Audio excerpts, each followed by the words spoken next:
자, 그러면 어쨌든 이제 의원들 당내에 그런 하나가 되는 의견 수렴이 되는 과정이 필요하다. 그다음에 그 부분에 어떤 논리가 필요하고 말씀을 하셨는데, 자, 일단 여론전에서는 이제 일반 국민을 대상으로 했을 네네. 때 사실 이제 검찰 개혁을 반대하는, 특히 그 핵심이라고 할 수 있는 수사 기소 반대 논리가 그동안에 뭐 몇 가지가 있었죠. 뭐 첫째는 뭐 이게 뭐 정권 수사 차단용이다. 네, 그죠? 그렇죠. 그다음에 뭐 민생과 관련이 없다. 네, 또 경찰은 어떻게 믿냐 이것도 예. 있죠. 네. 근데 아마 그 중에서도 역시 일반 국민은 물론 이제 이걸 지지하는 분들은 안 네, 그러겠지만 여기에 대해서 깊이 있는 어떤 인식을 안 하시는 분들은 아니 검찰 개혁 그거 뭐 그 일반 우리 국민 서민들 뭐 생활하고 또는 민주주의 어떤 뭐 관련이 있느냐 이런 사실 이런 논리들이 꽤 있단 말이죠. 그 부분에 대해서 뭐 한두 가지만 핵심적인 거를 좀 반론을 그러니까 이제 한다면 어떻게 바로 있을까요? 예. 리트머스처럼 보실 수 있는 게 윤석열 씨가 오늘날의 명성과 지위를 얻게 된 게 소위 본인들이 얘기하는 살권수, 살아있는 권력에 대한 수사를 얘기하는 거잖아요. 네. 그러면 윤석열 씨 부인과 장모에 대한 수사가 어떻게 되는지를 계속 주목해서 보셔야 될 것이고, 그 다음에 문재인 대통령에게 조국 수석이 있었다면 윤석열 씨한테는 한동훈이 있습니다. 한동훈이 관련돼 있는 여러 가지 사건들이 지금 있죠. 그리고 실제로 행정법원의 판결을 통해서 윤석열 씨가 한동훈이를 보호하기 위해서 갖가지 권한 남용을 했다. 이것이 징계 사유로서 타당하다. 수사를 방해하고 감찰을 방해했다. 이것이 지금 판결로 나와 있습니다. 이 부분에 대해서 어떻게 수사하는지를 보시면 알 수 있을 것 같고 굉장히 쉽게 알 수 있으실 것 같고 현실적으로 지금 검찰의 문제가 나하고 무슨 상관이 있느냐. 윤석열 씨가 덮어버렸던 대표적인 사건으로 지적되는 게 부산저축은행 부당대출, 불법대출 사건이었죠. 네. 그때 피해자분들이 지금까지도 전혀 회복이 되지 않았고 그래도 실제로 선거 기간 중에 어떤 학생이 그런 글을 올린 게 화제가 됐잖아요. 인터넷에 아빠가 울고 계신다. 네. 예. 할머니가 부산저축은행에다가 맡겨놓은 그 돈을 그대로 다 잃으셔가지고 할머니께서 돌아가셨는데 아빠가 사전 투표로 윤 후보를 찍고 와서 나중에 이제 그 녹취록이나 여러 가지를 통해서 그걸 알게 되시고 할머니를 돌아가시게 한 사람을 내가 찍었다라고 오신다. 이것이 어떻게 우리 민생과 상관이 없는 일입니까? 정말로 이 상처는 너무 깊고 씻어지지 않고 또 사법 피해의 특징이라고 하는 것이 이게 회복이 불가능하다는데 있는 거잖아요. 그리고 지금 최은순, 김건희 씨 두 사람이 왜 그토록 검사들하고 친하게 지내려고 했을까?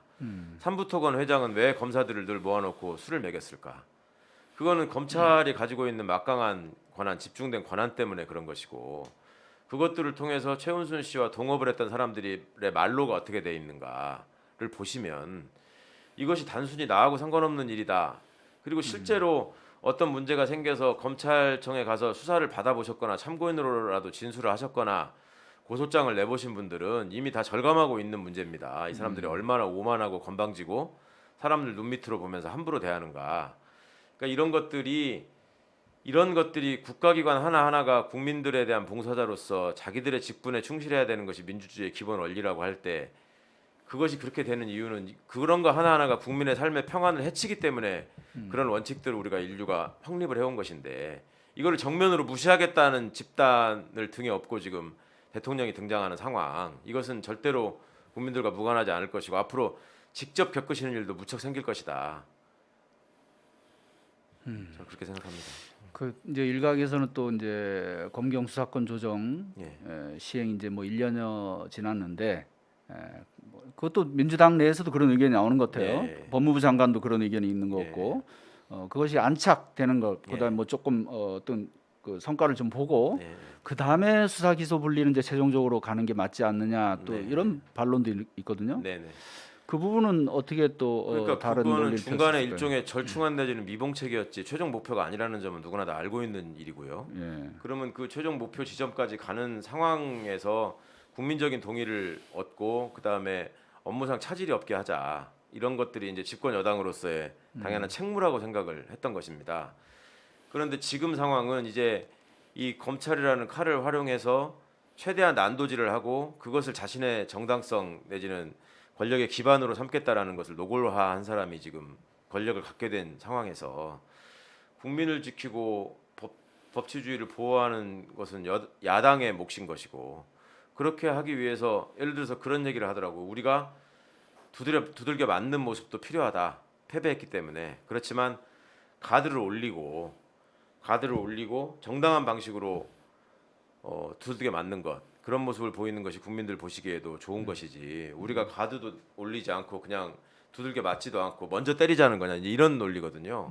근데 지금 이 상황은 가드를 올리고 내리고 맞느냐 마느냐의 문제가 아니라 가드를 올리든 안 올리든 이제 때릴 건데 주먹으로만 때리기로 한 거를 지금 칼을 들고 난자를 하겠다는 거기 때문에 최소한 칼은 뺏어야 된다. 그리고 그 칼이라고 하는 것이 언제든지 국민들을 향해서 쓸 수 있는 흉기로 될 수 있을 거기 때문에 본인이 그 얘기를 했잖아요. 생각의 일단을 조국 장관 사건을 수사한다고 해서 서초동에 수만 명이 모여가지고 불법적인 집회를 했다. 옛날 같으면 다 구속감이다. 이것이 민생과 관련이 없는 얘기인가요? 당시에는 또 본인을 지지하는 집회도 있었어요. 그거에 대해서는 일체 언급하지 않고 그거는 이제 합법 시위고. 예. 자기를 그리고 당시에 뭐 수사를 똑바로 하라 그랬지 뭐 윤석열 물러나라 윤석열 탄핵하라는 얘기는 아직 나오기 전입니다. 그거 가지고도 그런 식으로 얘기하는 사람인데 향후에 검찰을 비판하거나 검찰에 대해서 부정적인 의견을 보이는 사람들에게 어떻게 나올 것인가. 과거에 이명박 정부가 미네르바 사건 같은 걸로 이미 보여주지 않았습니까?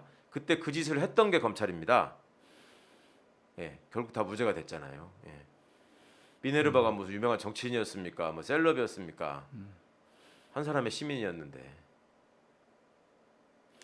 자, 그 어쨌든 이제 뭐 5월까지 두 달이 채 안 남았는데 사실 이제 뭐 물리적으로 쉽지 않을 거라는 이제 그런 또 예상도 하는데, 자, 만약에 이것이 지금 최 의원님이나 그 검찰 개혁을 어쨌든 강력하게 추진하시는 그런 분들의 의도대로 잘 안 되는 경우도 생각을 해봐야 될 것 같은데, 그럴 때 어떤 보관을 갖고 계신가요? 잘 안 될 가능성은 별로 높지 않은 것 같아서 그래요? 그 보관에 대해서 지금 심각하게 고민하고 있지는 않고요. 예. 4월 중순쯤이 되면은 어느 정도 이제 될지 안 될지가 판가름이 날 것 같습니다. 말씀처럼 시간이 많지 않기 때문에 네. 그러면 그때부터 이제 본질적으로 고민을 해야 될 것 같고 그 문제는 이제 국회에서의 다수석을 갖고 있으니까 이것을 최대한 활용해서 도대체 무모한 의도로 뭔가를 행하려고 하는 거에 대해서는 최대한 입법적으로 차단하는 것을 해야 될 것 같고요. 그걸 또 최대한 많이 알려야 될 것 같고 무엇보다도 현장에 직접 다가가서 말씀을 듣고 또 호소하고 하는 일들을 해야 될 것 같습니다. 만에 하나 그런 일이 벌어진다면. 네. 자, 그러면 일단 말씀을 들으면 일단 민주당에서는 분명히 이제 추진을 하는 거고, 예. 자, 이제 본회의장에서 결국 나중에 이제 아마 저쪽은 무조건 결사 반대할 거 아닙니까? 예. 결국은 물리적인 충돌이 예상이 되는데, 어쨌든 물리적 충돌은 뭐 선진화법 때문에 예. 그 사람들이 감행한다면 뭐 처벌을 감수하고 검찰을 믿고 할지는 모르겠으나 그 전에도 보면 그런데 다들 그렇게 또 하더라고요. 그게 있어도. 아니 뭐 이번에도 보면은 그 장재원 의원 같은 경우에 뭐 공언도 하더라고요. 그 외 윤석열 씨 검사 임용 때 시력 검사 한 거를 예. 공개를 못 한다고 막 악을 써가지고 예. 그거를 대체한 적이 있잖아요. 그때 법사위원장이 그거를 의결을 못하게 하려고 법사위원장을 이렇게 압박하고 포위한 적이 있었는데 법사위원장실에서 거기서 아예 그러던데 나는 선진화법 어기겠다. 내가 뭐 어떻게 하더라도 내가 이번에 하여튼 뭐 폭력 행사를 해서라도 이걸 막겠다 이런 식으로 공언을 하더라고요. 그러면 바로 이건 사유 아닙니까? 아니 이제 폭력을 저지르면 입건 그러니까 사유니까. 폭력이니까 저지르면. 살권수를 잘하는 어떤 독립된 검찰의 모습을 윤석열 씨가 만든다고 했으니까 한번 보시죠. 하여간 좀 시끄러운 또 4월이 되겠네요.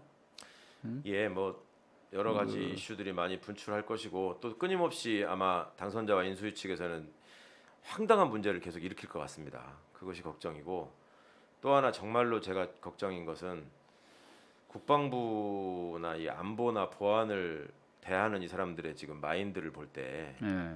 겉으로는 뭐 안보가 중요하고 뭐 북한의 위협이 심각하고 이런 식으로 얘기를 하는 자들이 지금 위기관리센터를 폐쇄하고 무슨 버스를 달고 다니겠다는 이런 식의 얘기가 그러니까 마음속으로는 안보 불안감이 전혀 없는 거죠. 이 친구들은 문재인 정부가 든든한 한미 동맹을 통해서 안보를 확립해 놨기 때문에 우리 하고 싶은 거 그냥 하면 된다라는 생각이 진심으로 드러나고 있는 것 같은데 이것이 나중에 이제 본인들이 정치적으로 좀 불리한 국면에 처하게 되면 늘 쓰는 방식이 안보 위기를 조성하는 거잖아요. 그렇게 해가지고 국민들의 결집을 유도하는 방식. 그런 짓은 좀 안 했으면 좋겠는데 이제 수사도 못하고 언론도 뭐 한계가 보이고 제대로 장난질을 치지 못하게 되면 북한 문제를 국내 정치 문제로 끌고 들어와서 이걸 활용해서 국민들을 겁박하는 이런 행실은 좀 안 했으면 좋겠는데 지금 그게 걱정입니다. 저 군인들의 저런 형편없는 모습을 보고 있자니